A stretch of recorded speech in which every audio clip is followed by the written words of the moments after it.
What's up, guys? Disco Monkey in the house. Today, of course, we have another Monster Hunter Rise weapon showcase. This time, it will be for Hammer and Sword and Shield. Honestly, I've seen all this before it's even officially released because this morning there was a leak from the Capcom French where they I think they accidentally released all the weapon showcase, so I've watched every single one of them and I kinda remember it already, but let's just watch this, the official one, and we'll break it down, I guess. I'll try to break it down. So this is Hammer. Alright, so from here you can see this is the Royal Luthroth hammer and armor sets. And yes, Anjanet, our favorite T-Rex, is making a comeback. Ooh-wee.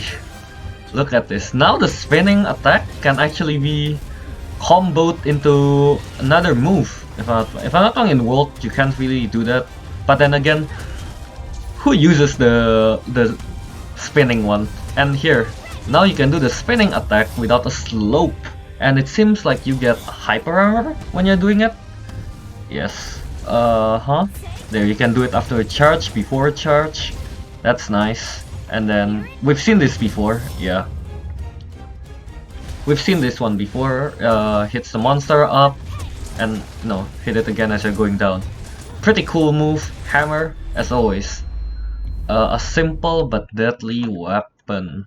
Alright, so now let's move on to the Sword and Shield. This, I'm actually excited. Yeah. Yeah, so from here, they're using the Iron Sword and Shield and the Kamura, the default armor basically for our character. Yeah, you can see there, that's the perfect rush out of a counter kind of thing. And if you realize the end of the perfect rush is also different, it do a white sweep instead of a normal stab. That is also a different finishing move for perfect rush, and this is the new Silkbind attack. Yeah, I don't know if it's really new.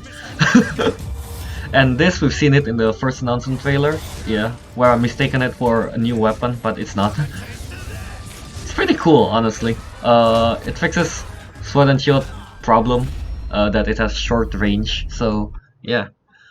So Sword and Shield, really cool, of course. Now let's break down the hammer, I guess. So first and foremost, the weapon and armor they showcase here is this thing, Royal Luthroth.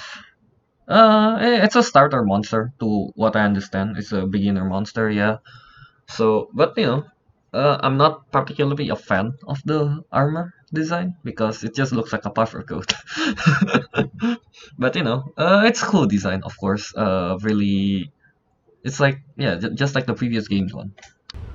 So yeah, from here you can expect basically that all the moves in Monster Hunter World and Iceborne are probably most of them are going to be the same, probably with the addition of this, where you can combo from a spinning attack to another moves, yeah.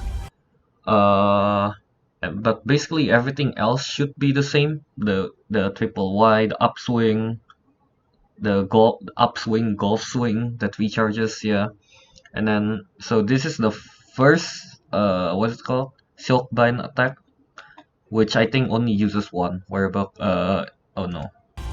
If you can see here, our character, from a standstill, throw the Wirebug, it pulls, but you stay on the ground, you charge up your attack, and you get hyper armor, then you can launch yourself up. So yeah, from here you can see that. So now you can basically do the spinning slope attack anytime you want while you're on the ground, so no need of ledge anymore. So here's the interesting part. I'm very sure you guys noticed too. As Anjanet is attacking, boom, it hits. There's the hit, what's the name? Indicator that Anjanet hits our character, but our character don't get affected at all. So probably we have hyper armor when doing this to a certain level maybe. So yeah, that's pretty cool. So we wouldn't get interrupted when doing that. And you can also do it off a charge, goes up directly. I think that's a nicer option. It's nice to have option. And then this is the second one, where it goes up. This is pretty badass, honestly. Basically, throw the wire bugs up as you're going up. You hit a tiny hit once, and then a gigantic one as you're going down. Definitely will be a satisfying move to pull off, especially if it leads to a knockdown. How is that not satisfying to pull off? Yeah.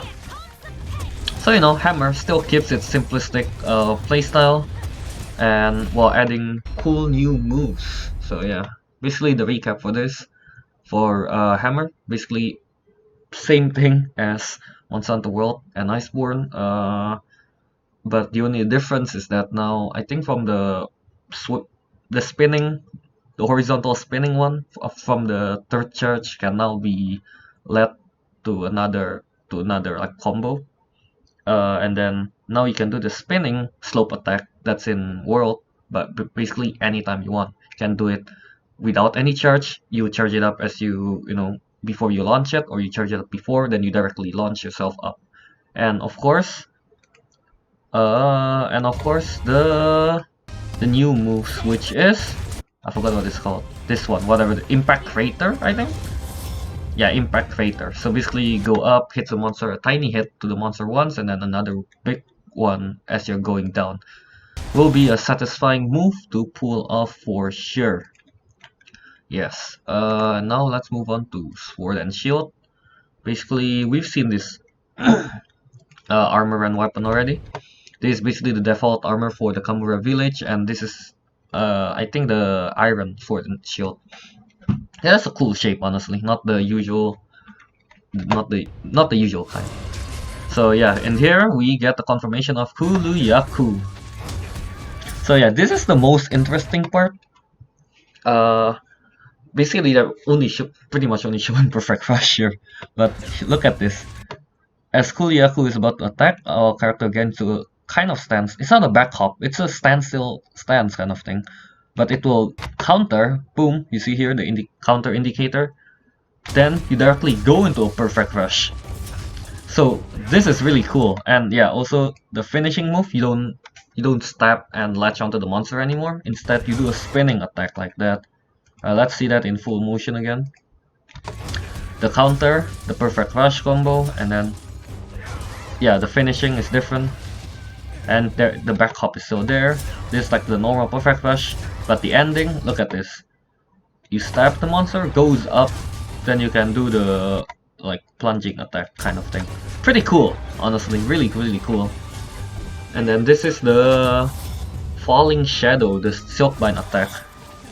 Basically you're put into let's see, yeah, slowly. Yeah, you know, you go up first with your wire bug, hit the monster once. That first hit will launch you even higher into the sky, and then you'll go down. Yeah. I think there is like, yeah, a lot. I don't know. It's not like I don't think this is a single hit attack, because if you look closely as you go down, boom, boom, boom. There's a lot of sparks around. So I'm assuming that's a multi-hit attack with a delay, kind of like the Spirit Helm Breaker of Longsword. And then yeah, there's the other one, the Windmill. Basically just swings your sword and attach a string to the sword and just swing it like a madman. Pretty cool. Will definitely be useful against like bigger monster, or when there are lots of monsters. Let's say like if you're fighting Great Izuchi, you can attack all three of them, kind of thing. Definitely a cool new moves. So yeah, I think pretty much the basic combo are the same, the Y and the B. And then you can do also the back hop. I'm assuming you can still do the advanced slash, and then from back hop charge into the jumping one. I forgot what it's called. And then yeah, pretty much the Perfect Rush. Now you can counter with the Sword and Shield into the Perfect Rush directly. And now what's the coolest part is that we've got option on how to finish our attack from the Perfect Rush, either with the White Sweep or the stab, jumps, and plunging attack.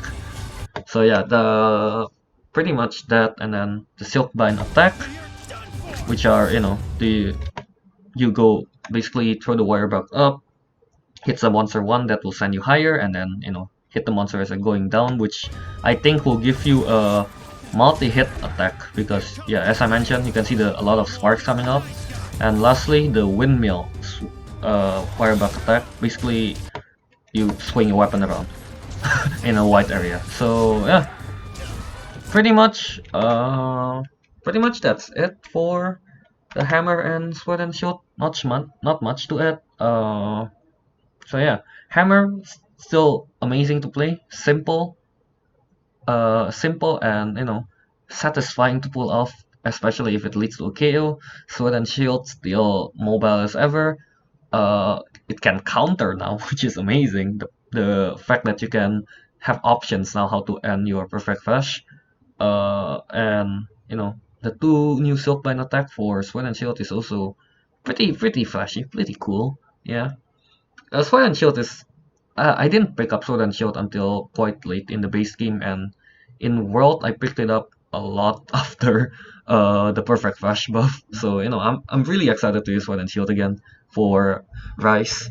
Yeah. So if you guys like the video, go ahead and press the subscribe and like button. I might stream at some point on Twitch at ThisCommandKey027, and then if you guys enjoy movies, uh, go ahead and check out my friend's YouTube channel at Yao Movies, and check out our movie podcast called The Councilman. Yeah, so I'll see you in the next episode.